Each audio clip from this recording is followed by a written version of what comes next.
I'm here at High Country Clay, and today we're going to talk to Ian Wilson, a local Boone potter, all about pottery.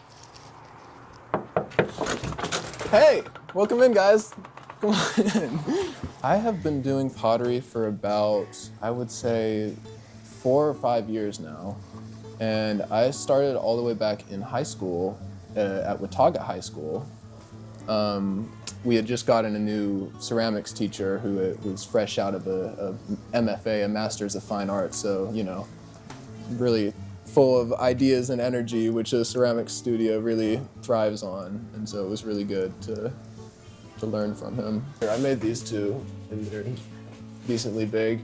Yeah, I want to make something a lot bigger, but it's just, clay is expensive, and it's like I feel bad every time I spend 25 pounds of clay making like something like this or this and not using it on mugs and bowls, as I always every day, mugs and bowls. So, but yeah, this would hopefully be a lamp, actually, like a lamp that you could kind of work, because you can take this out.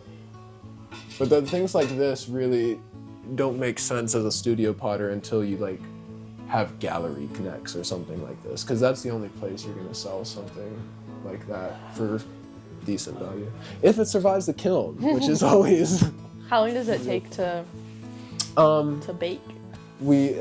So you fire it twice. You fire it once so that you can sort of glaze it without it breaking and falling apart, and that is to about 1880 degrees. And then glaze fire to cone 6 is 2170 degrees.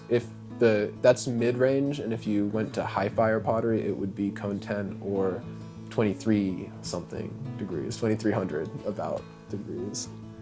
And it's funny because it doesn't seem like a lot of difference between cone 6 and cone 10, but when you're heating up the kiln, it'll heat up to like 1800 degrees super fast, like in a couple of hours, and then climbing those last couple of hundred degrees, it's almost like exponential as you go, the heat work. Pottery is really all about materials, and depending on how far you want to go with it, you can really connect with materials in an interesting way. We have a lot of clay here that we can use, wild clay. I've gone down to near the Seagrove area where there's a lot of really good red clay, and you can dig it up and just use it straight out of the ground. But also mixing glazes and things is pure chemistry and like math and science and things, and there's so many different ways to do clay, and like you can be a scientific person about it or just artistic or really like mathematical. You know, I've seen people make like interlocked sort of units of things that just look like they spent 10 hours just staring at this tiny little thing, piecing things together. It works beautifully. And then people will make a slab of clay, like with big like slaps of like black underglaze or something, and it looks just as great, just like in a totally different sense. Which I guess is true for all art. What's your favorite thing to make? I would be lying probably if I didn't say mugs, just because it's what keeps the lights on, you know? Yeah. So I sell my work a lot of the time, and mugs and bowls always go faster. But deep in my heart, probably teapots.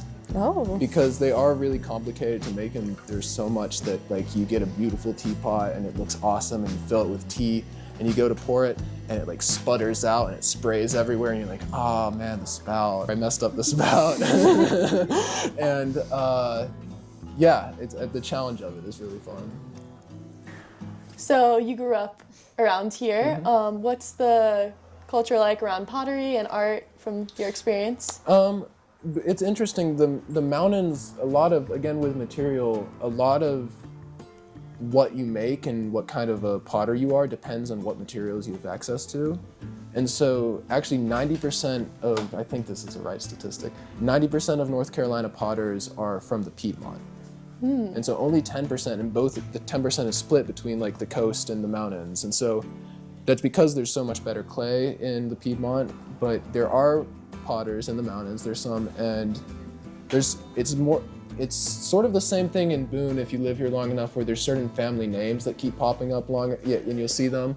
And so the Penlands especially is probably the biggest name in the area. They're down just by Spruce Pine. They're near the big giant kaolin mines that they mine quartz for computer chips in. But they had a family, Penland Pottery, for a lot of years, and one of the ladies that worked there set up a loom, and she in this one building, she put a bunch of looms in, and she started a weaving school. Lucy Morgan did that. And that started what eventually became the Penland School of Crafts. People would come down and they would do it. And there's probably 4 or 5 comparatively large craft education centers around the country. And none of those are in the Southeast. Most of them are like in the Northeast or out West. So Penland is one of the biggest hubs for craft in general in the whole area. And there's other potters too as well, and there's lots of good potters out here, but you just tend they tend to be very hard to find.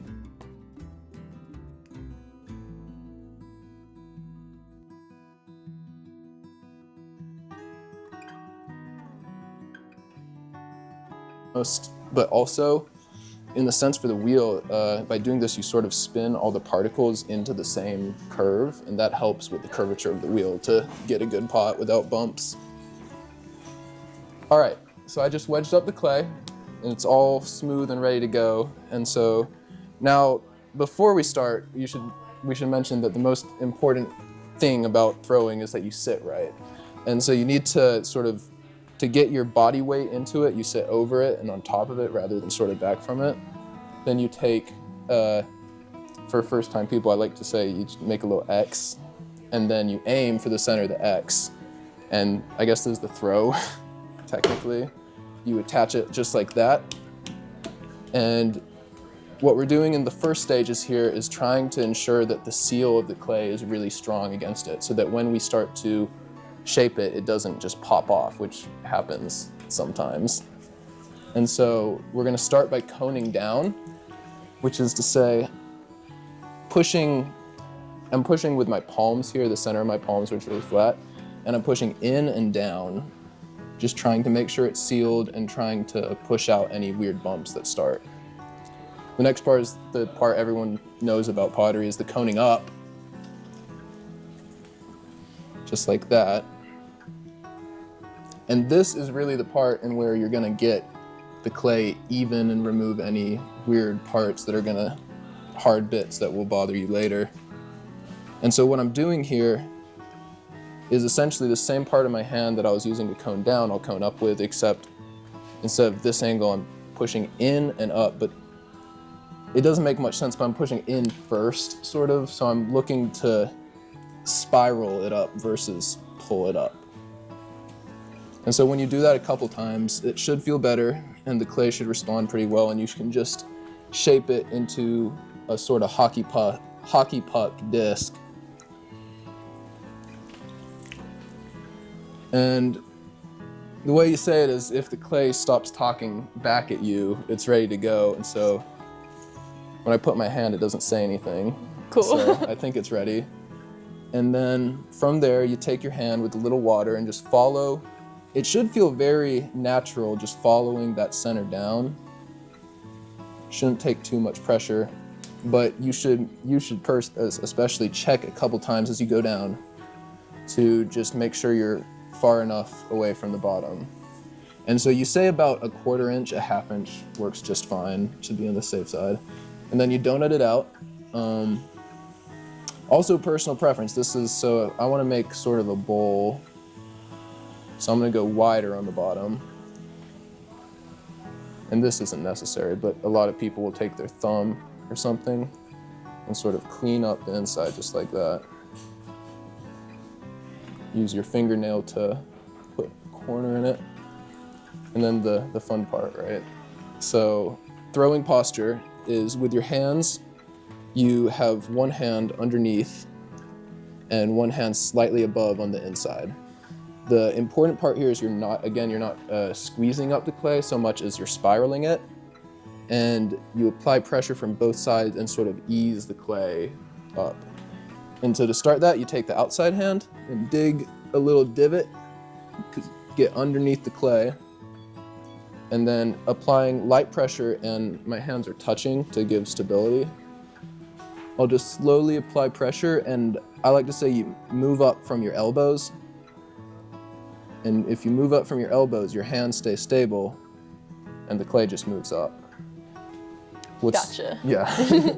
And so after that pull, you'll see I'm compressing the rim a little bit, and that's just pushing on 3 sides of it basically at the same time. Keep the pot together a lot better. And you do that a couple times. Thankfully, because the wheel is spinning like this, the force also pushes it out, so a bowl shape is kind of natural for the wheel to make. And so do that a couple more times, dig that divot and pull it up. But always try to ease off right by the top. You want the rim to be nice and thick to hold the whole thing together. And so once you got the clay about as thin as you like, you can kind of shape it out to where you want.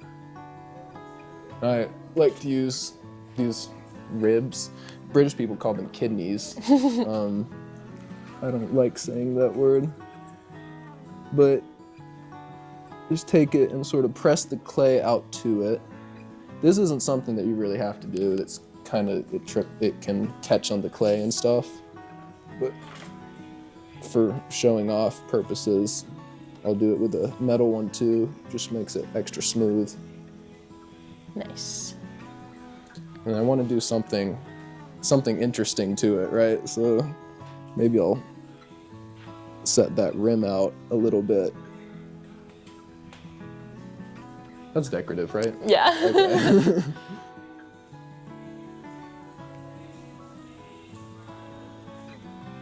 Take that rib to the inside too.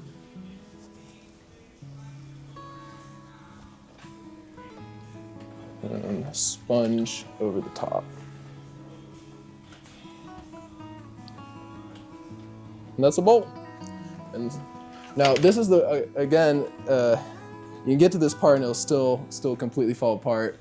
So you gotta be careful. You take this wooden knife and you cut a small little divot at the bottom. And it barely needs to be there because all it's doing is kind of helping this wire tool go underneath. Mm-hmm. You'll take a scoop of water, just kind of throw it in front of there because I don't want to hit the pot. And I will, like dental floss, I'll just sort of wrap it and think about pulling that water through. I won't take this off the wheel right now because it would just go like that if I did. Oh, yeah. But it'll move. Cool. So that would be how you do it.